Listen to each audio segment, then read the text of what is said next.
JMM ने बिहार विधानसभा चुनाव से पहले केंद्र और चुनाव आयोग पर गंभीर आरोप लगाया है। आपको बता दें कि झारखंड मुक्ति मोर्चा के केंद्रीय महासचिव सुप्रियो भट्टाचार्य ने रांची स्थित पार्टी के कैंप कार्यालय में एक प्रेस कॉन्फ्रेंस को संबोधित करते हुए कहा कि 2 दिनों से चुनाव आयोग और आरएसएस मिलकर लोगों के मौलिक अधिकार छीनने में लगे हैं। इसके साथ ही जेएमएम ने आरोप लगाया कि बिहार में विधानसभा चुनाव नजदीक आते ही वहां के करीब 8 करोड़ मतदाताओं पर 1 महीने के भीतर अपने बिहारी होने और बिहार का मतदाता होने का प्रमाण देने की नौबत आ सकती है। भट्टाचार्य ने दावा किया कि चुनाव आयोग की टैगलाइन भले ही कहती हो कि कोई मतदाता छूटे नहीं, लेकिन बिहार में इसके विपरीत तैयारियां चल रही हैं। एपिक नंबर तक को चुनाव आयोग मानने को तैयार नहीं है और ये सब इसीलिए किया जा रहा है क्योंकि बिहार चुनाव सामने है। अब जैसे हम बिहारी हैं, मेरा यहाँ जो सचेत व्यक्ति है, यदि वो 2 वोटर आईडी लेके रखा है, 2 आधार लेके रखा है, तो वो सही आदमी नहीं है। रेक्टिफिकेशन का क्या है? आपका जो वो सर्कुलर निकला है उसमें है कि आपको 2003 के पहले का है तो है,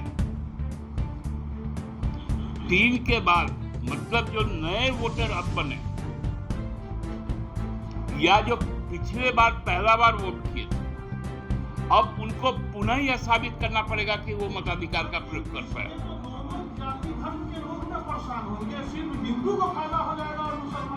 मैंने हिंदू मुसलमान नहीं कहा, मैंने निर्वाचक मंडल कहा।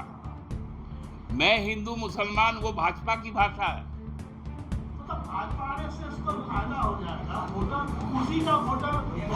बढ़ाना मध्य प्रदेश में और दिल्ली में, महाराष्ट्र और दिल्ली में जब वो चोरी पकड़ा गया कि बढ़ाने से जीत पाएंगे, तो अब नया थ्योरी आया है कमा के भी जीत सकते हैं।